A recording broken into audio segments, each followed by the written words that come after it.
Então, o que deu na Gazeta do Povo que não deu nos outros jornais? Olha que interessante. Durante uma sessão da Comissão de Segurança Pública da Câmara dos Deputados,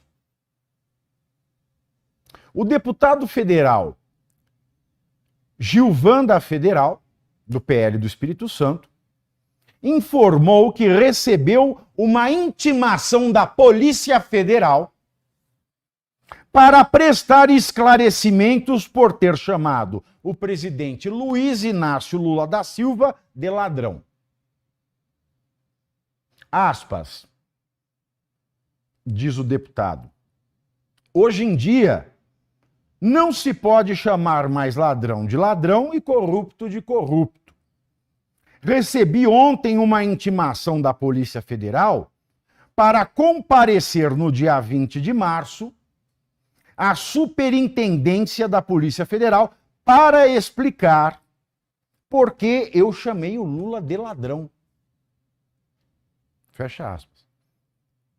Na sequência, o deputado disse que, em 20 anos que esteve na Polícia Federal, nunca viu a polícia tão aparelhada. Rasgaram o artigo 53 da Constituição Federal. Não existe imunidade parlamentar. Passaram 4 anos chamando o ex-presidente Bolsonaro de genocida, e genocida é pior que ladrão. Porque se na tua ética você acha que genocida é mais leve que ladrão, é que você é psicopata. Então ele falou muito bem, Gilvan falou bem, passaram 4 anos chamando o Bolsonaro de ladrão, de genocida, e agora chamam de ladrão de joia também. E pelo princípio da presunção de inocência, dá na mesma. Mas o Lula, a Gleisi pode falar, que a Gleisi fala, o inelegível, o ladrão de joia, o genocida. Pois bem, quando o Bolsonaro era presidente, 4 anos. 4 anos se passaram. E todo mundo na Câmara do PT chamava ele de genocida. E a Polícia Federal nunca fez nada. Nenhum deputado do PSOL do PT foi intimado. Gilvan ainda ressaltou que quando esteve na PF, atuou contra o combate ao crime organizado e a facções criminosas.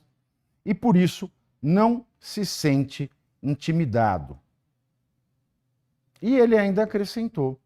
O próprio vice-presidente da República, Geraldo Alckmin, o próprio vice-presidente da República disse que Lula ia voltar à cena do crime. Aí eu pergunto, diz o deputado, ainda entre aspas, que brasileiro acha que o Lula é honesto? Vou dizer e repetir tudo o que falei na Polícia Federal. Porque, na minha opinião, quem foi condenado em 3 instâncias não é honesto.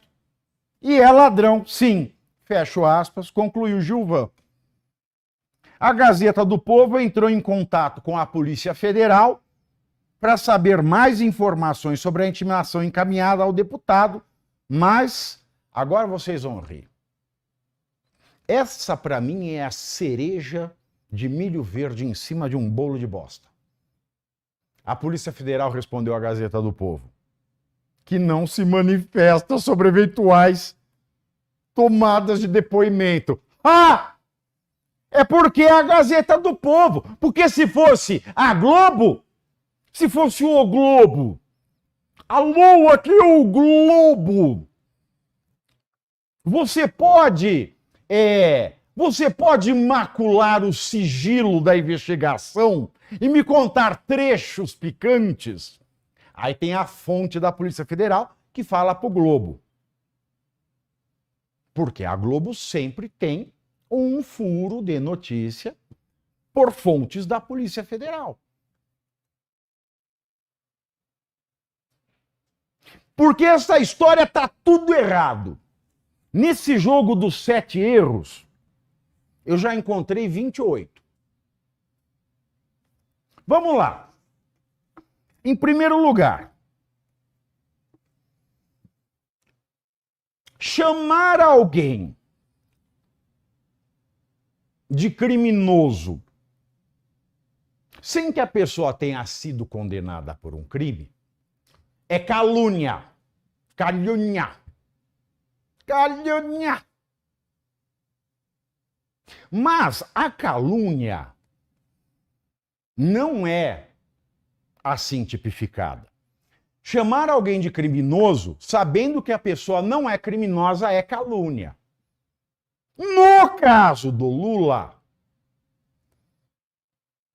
não é que ele não foi condenado, não é que ele não cometeu.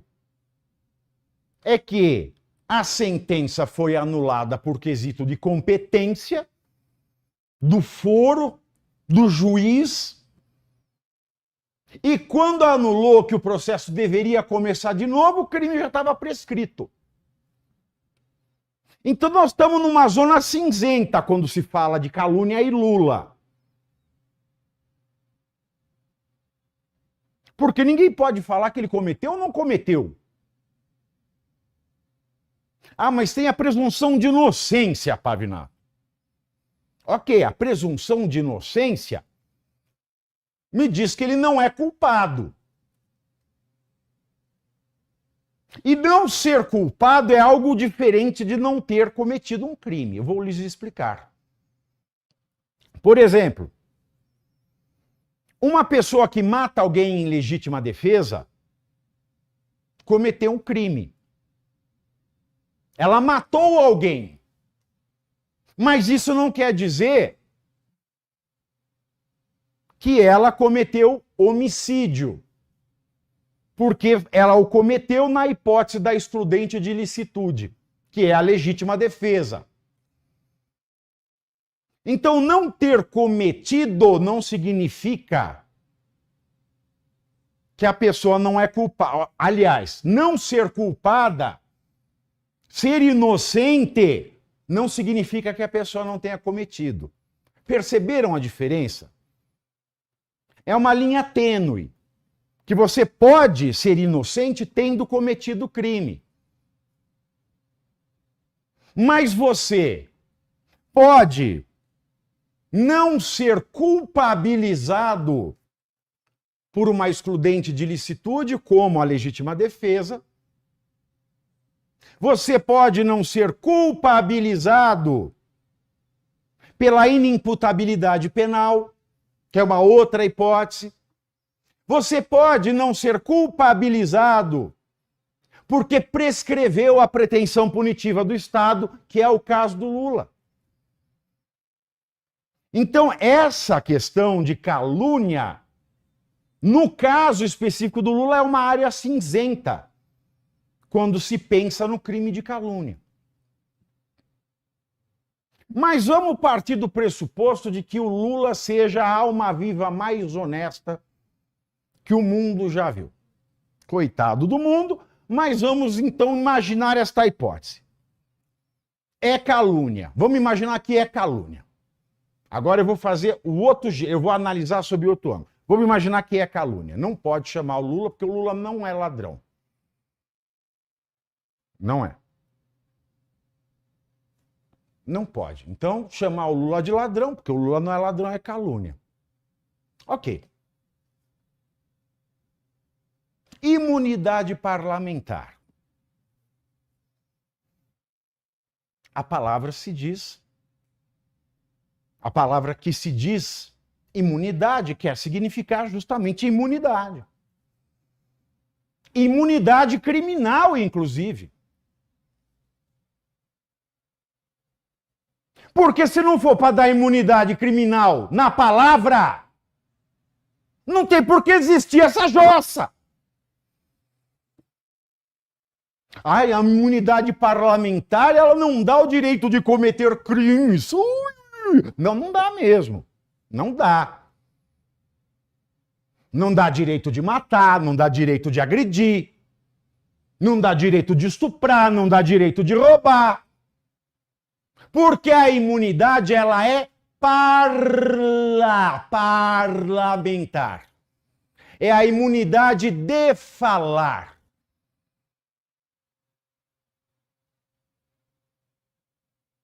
É uma aceitação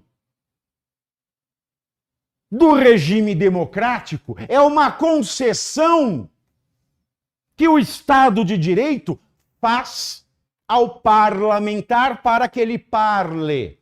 Em italiano, fale. Então, sim, na modalidade de calúnia, injúria e difamação, eu tenho que aceitar esta concessão quando se trata de um discurso feito por um parlamentar em razão da atividade parlamentar. Também não é. Ele vai chegar lá no Twitter, lá no X, e vai falar da má-fé, vai falar da vida pessoal dela. Não tem nada a ver com a atividade parlamentar. Agora, ele é um deputado da oposição falando do presidente da República. Então, a imunidade parlamentar já proibiria que esta cena grotesca, este bolo de bosta, fosse oferecido em bandeja de prata. Bom, nós já superamos essa questão da área cinzenta, da calúnia no caso do Lula. Nós já superamos a questão, então, da imunidade parlamentar. Agora, vamos imaginar que é calúnia, sim, e vamos imaginar que não existe imunidade parlamentar. Vamos para o terceiro enfoque. Então, agora nós imaginamos que é calúnia e que não tem imunidade parlamentar. Nesse cenário, senhores, se é calúnia e se não tem imunidade, realmente o deputado cometeu um crime de calúnia contra o presidente. Ok. O crime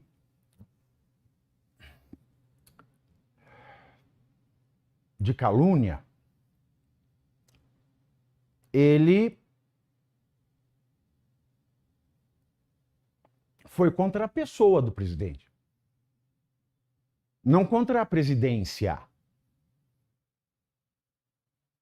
Então a competência, porque é um crime que está no Código Penal, foi um crime verbal cometido contra a pessoa do presidente, e o presidente não é uma instituição federal. O presidente é uma pessoa, é um ser humano.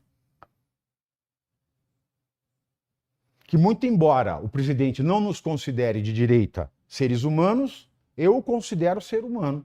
Eu tenho que fazer essa concessão à humanidade e aceitar que a humanidade tem tipos, até como o presidente da República, dentro dela. Então, a competência para isso seria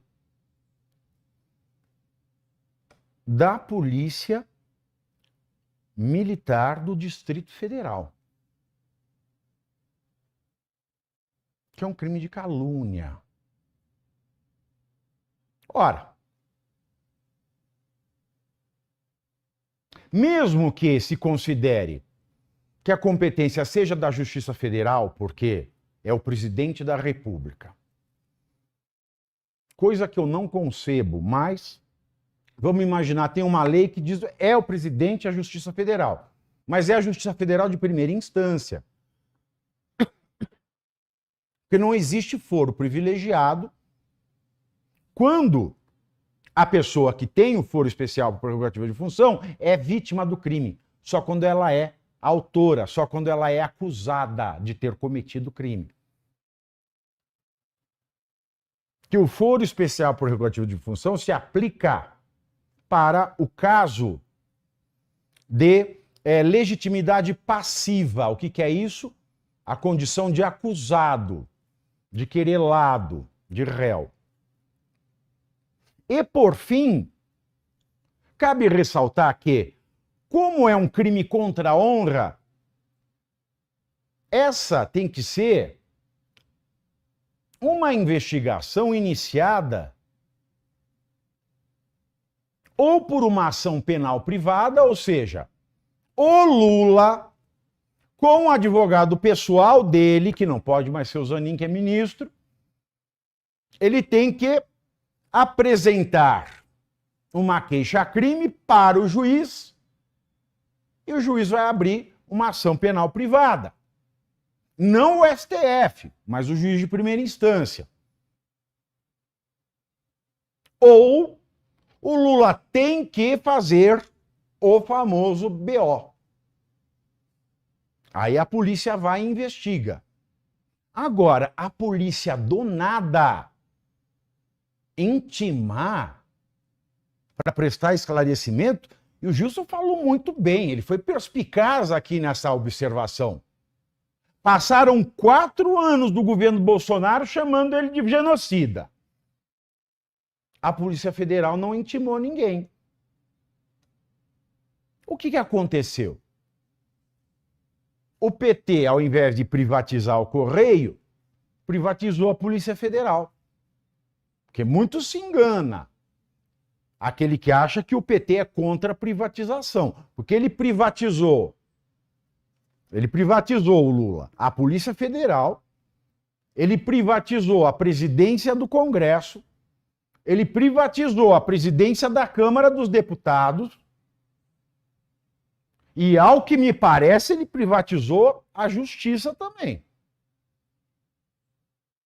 Porque cabe lembrar que a Janja, enquanto vítima de uma suposta difamação, suposta não, de uma difamação, porque a Pietra Bertolazzi e a Jovem Pan foram condenados. Isso foi julgado em sede do Supremo. Mas que raio é isso? Em primeiro lugar, a Janja não tem foro privilegiado. Em segundo lugar, mesmo se tivesse, seria um absurdo, mas vamos supor que tenha, ela só faz jus ao foro privilegiado se ela for acusada e não a vítima. Aí eu lhes pergunto, senhores,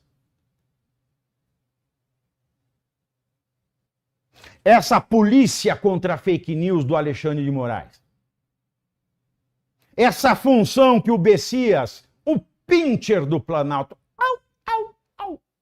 da AGU, lembra do cãozinho dos teclados? Bessias é o cãozinho da AGU. Vai cantar Morango do Nordeste também. Se ele tem aquela Procuradoria Nacional de Defesa da Democracia, né, para proteger o Estado contra fake news, se existe toda essa preocupação com fake news,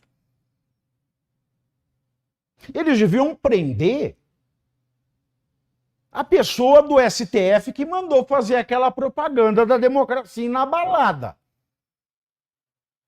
Porque só existe democracia num Estado de direito, e se o Estado é de direito, o que impera é a lei. E se a lei impera, a Janja não tem foro privilegiado, o Lula não tem foro privilegiado, se ele for vítima,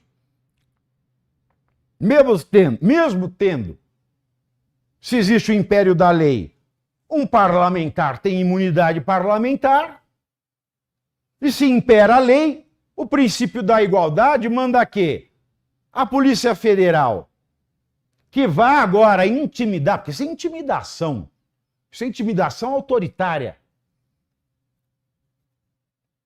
soviética.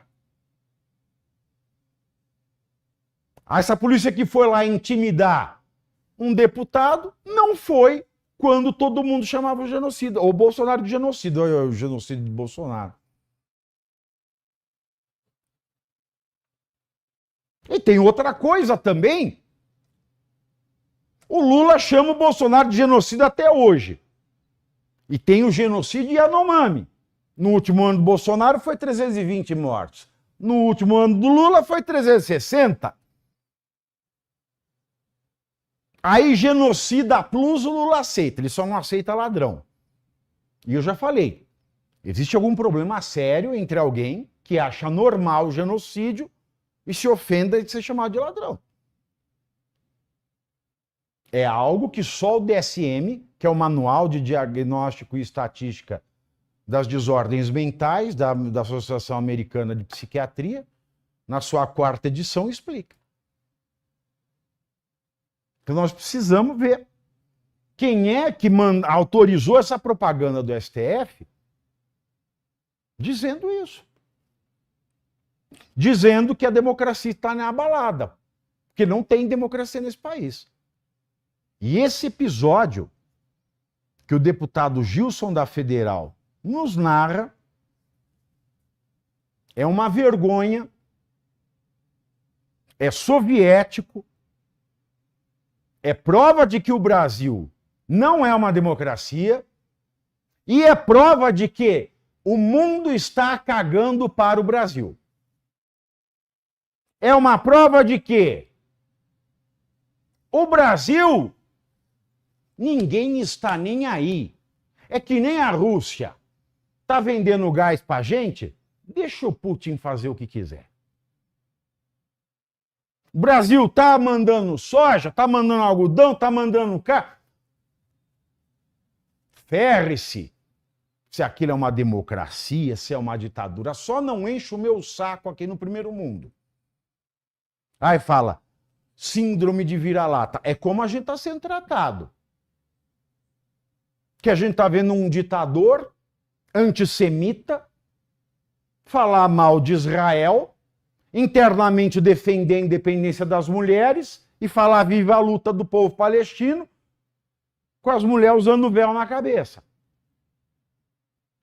E no Brasil não tem lei, porque o deputado parlamentar sem a imunidade, uma Polícia Federal intimidando o parlamentar, e a Polícia Federal, senhores, ela está sob o guarda-chuva do Ministério da Justiça, que é do Lewandowski,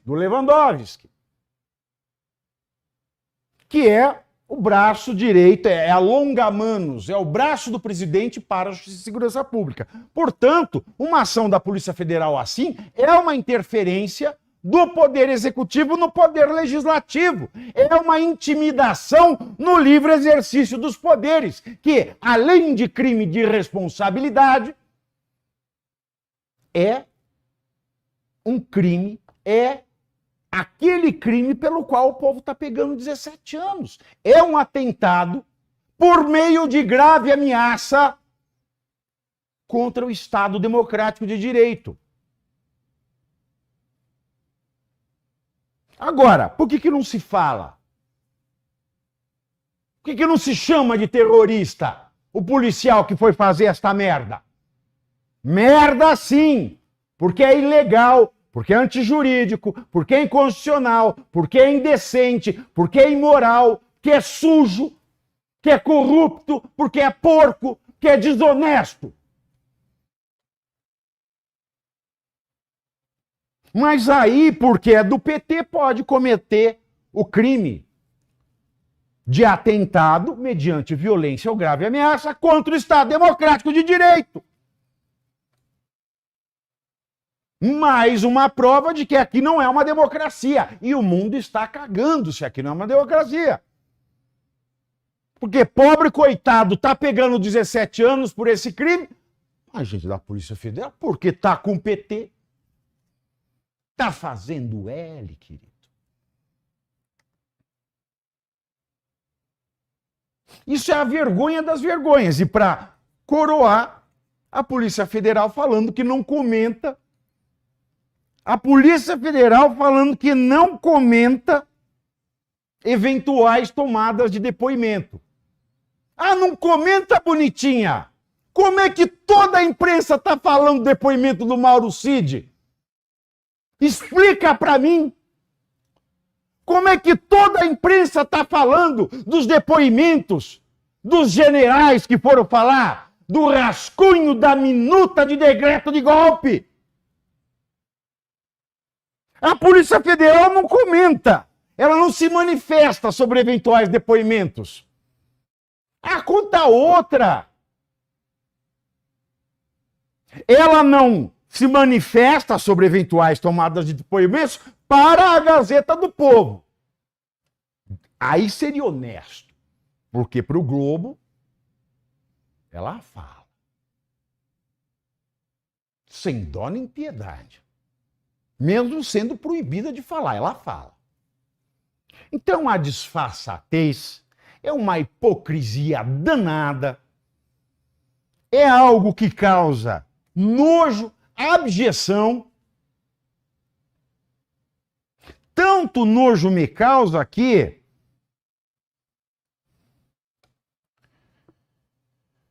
isso tem a ver com outra notícia.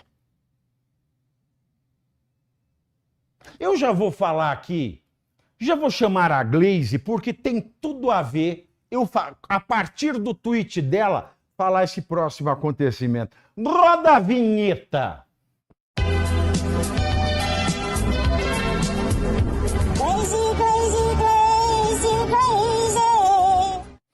Vamos lá agora para o tweet de Glaze Seleciona.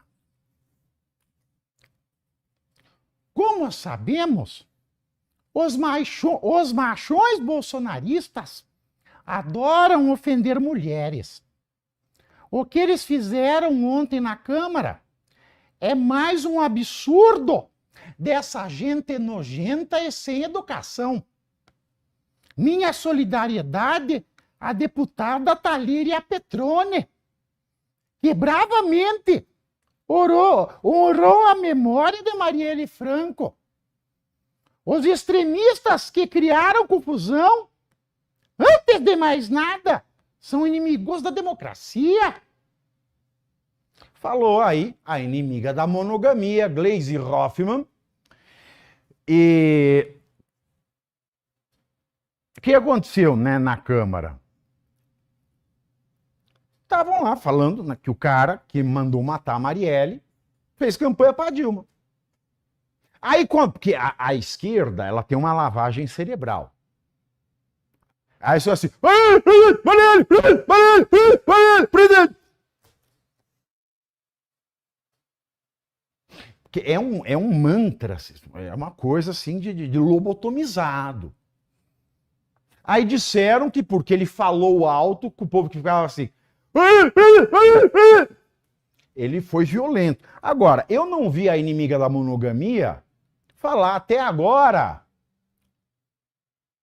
do soco que a Délis Ortiz, jornalista, levou da GSI, que é a segurança da presidência. Porque uma jornalista mulher ousou questionar um ditador que foi recebido com honras de Estado no Brasil, dentro do prédio de Itamaraty. Funcionários da presidência, do presidente Lula. Eu não vi até agora ela dando minha solidariedade, Délis Ortiz. Não. Não vi. A inimiga da monogamia não falou nada disso. E ela já xingou de tudo que é nome, o povo da direita, ó, extremistas, machistas, sem educação, gente nojenta, inimigo da democracia. Inimigo da democracia é crime, então é calúnia. E aí eu fico me perguntando aqui, que ela fica chamando todo mundo de golpismo, né? Ela fala assim, não ao golpismo, é por isso que dizemos, não anistia, não anistia, não anistia, eu quero ver conflito preso. Por que ela não fala do regabofe de aniversário do Zé Dirceu? Porque o Zé Dirceu, para quem não sabe, ele foi preso 3 vezes e foi condenado por corrupção. E eu posso estar enganado, locupletar-se, enriquecer-se com dinheiro público é tão antidemocrático quanto qualquer outra coisa. Aliás, é mais perverso. Para mim, que sou um coitado, é muito mais antidemocrático e com requintes de crueldade você ser corrupto do que você quebrar instalação em Brasília. Porque o preço do quebra-quebra em Brasília não dá nem para palitar o dente com o dinheiro da corrupção. Dava para construir outra Brasília com o dinheiro da corrupção. Do zero. Mas aí, o que os petistas ficam gritando? Dirceu, guerreiro do povo brasileiro. Aí o que é isso? Porque ele é um condenado, ele só não está preso porque ele foi beneficiado do indulto presidencial dado pela Dilma, que é a anistia do presidente. Ah, mas você é petista? Aí tem anistia. Aí vem anistia! Vem anistia! Vem anistia! Lindinho! Vem anistia! Agora, se é da direita, é sem anistia. Se é de esquerda, petista, é vem anistia. Bem cara de pau, né? Bem cara de pau. Eu ia perguntar se não tem vergonha na cara, mas a cara já foi na cirurgia plástica há muito tempo. Agora, tá todo mundo gritando lá, Dirceu guerreiro do povo brasileiro. Eu queria ver se alguém fosse gritar para alguém preso pelo caso do 8 de janeiro, fosse gritar lá na frente da papuda lá. Guerreiro do povo brasileiro, o que quer fazer? Tá preso. Por quê? Porque você está fazendo apologia ao criminoso. Porque no Brasil tudo é possível. Agora, se chamar um condenado por corrupção de guerreiro do povo brasileiro, pode? E a festinha do Dirceu, que tinha 300 convidados, teve 500 pessoas da festa. O Lira foi para lá. Não é bobo, né? O Haddad, o Padilha, Relações Institucionais, Nízia Trindade da Saúde, Márcio Macedo, Secretaria-Geral da Presidência, Juscelino Filho foi, e o pai, e a mãe. Silvio Costa, filho, foi. O vice-presidente Geraldo Alckmin foi. Tinha gente até do PL lá, na festa, mas o Estadão não falou quem é. Foi lá o diretor do Banco Central, lá o Gabriel Galípolo, que vai ser o próximo presidente do Banco Central, vocês esperem. Tem gente do Tesouro, mamãe. E o Dirceu sendo tratado como chefe desse país. A Gleisi não foi. A Gleisi não foi. Porque tá rolando um atrito aí. Porque tá todo mundo pedindo para ele voltar à presidência do PT. O Zé Dirceu. Agora, com essas 500 pessoas, esse beijamão e os altos cargos do país, eu não sei se para a presidência do PT ele volta, mas na presidência do Brasil eu desconfio que ele está. Eu desconfio.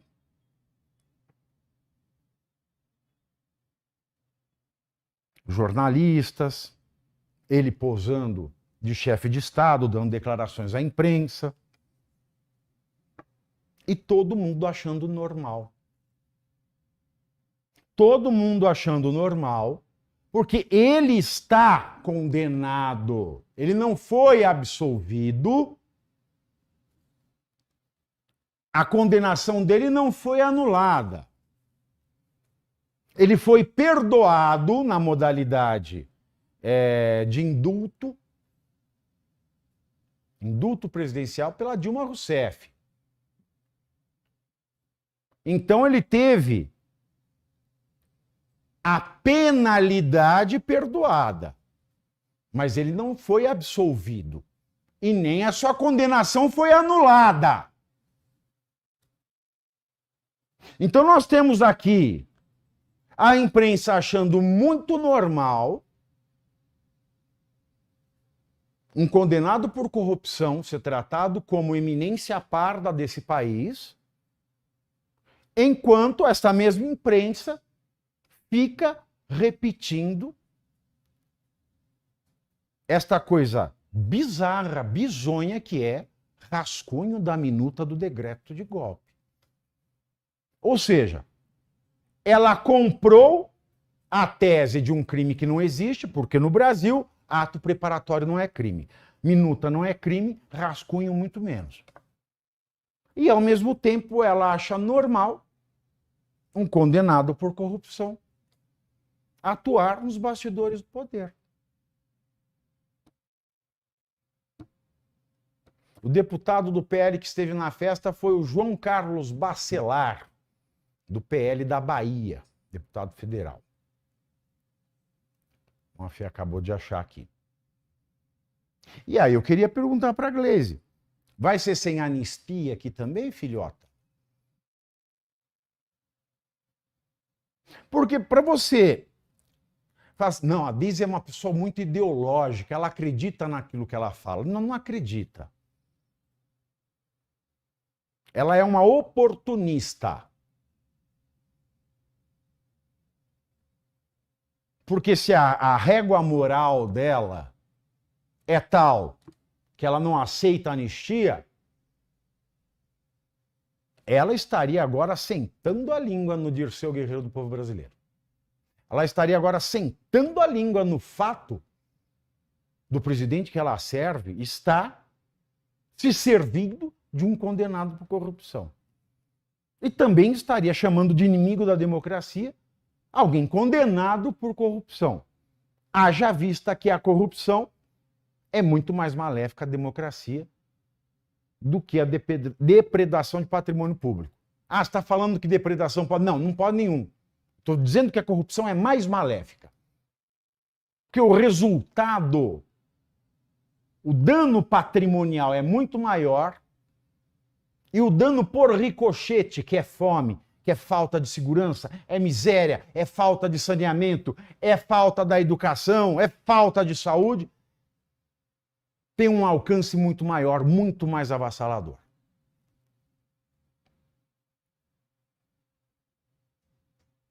E aí alguém me diz que isso aqui é uma democracia. Onde? Quando? Eu não estou sabendo o que é. Que não é possível que seja. Não é possível que seja uma democracia.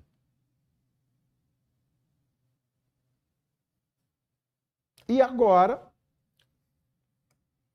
que eu gosto do Congresso Nacional, Mafê, que ele é meio diversionista. O Senado, que está vendo tudo isso e não está fazendo porra nenhuma, ele resolveu agora, o Pacheco resolveu sair para reafirmar que quem legisla é o Congresso. Porque a maior urgência do país agora, sabe o que é? É rebater o Supremo na questão da descriminalização da maconha. Então aí agora estão saindo, o Senado está vindo dizer assim, não, nós vamos legislar essa matéria porque o Supremo não vai dar a última palavra. Isso é engana povo. Sabe por quê? Porque legislação já tem. A lei de 2005 já traz uma resposta. E se o Senado agora vai dar uma resposta legislando, ele está reconhecendo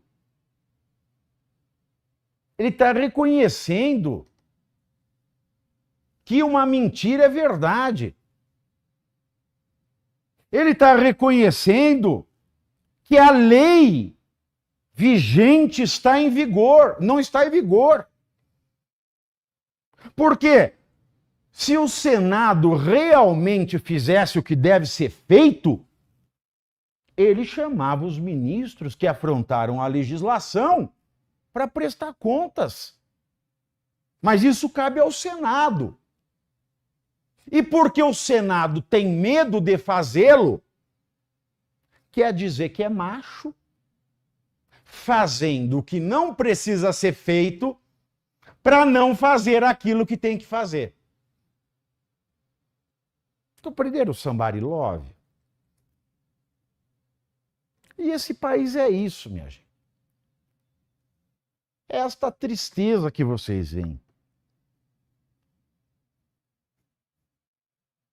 É com essa dor no coração, portanto, que eu vou desejar para vocês um bom final de semana. Se é possível ter um bom final de semana. Porque, realmente, o Deu na Gazeta do Povo hoje é uma coisa que dá o que falar, e tinha que ser explicado, muito bem explicado. E essas notícias que eu encadeei para vocês,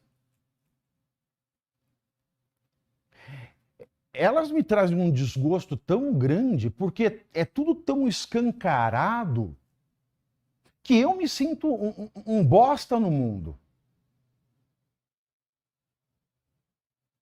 Eu me sinto um merda no mundo. Porque o que eu estou lhes dizendo aqui é verdadeiro do ponto de vista jurídico.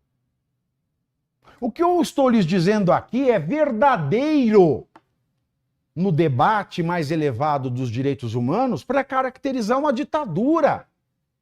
E tudo que eu estou dizendo aqui está tão escancarado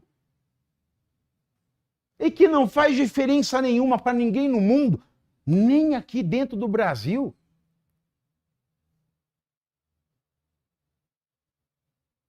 A Associação de Juízes podia falar alguma coisa, porque, como juízes que os ministros do Supremo são, é uma vergonha que as pessoas, que a associação não diga: parem com isso, você está manchando a reputação do magistrado no Brasil. Que a OAB não diga nada, que ninguém diga nada.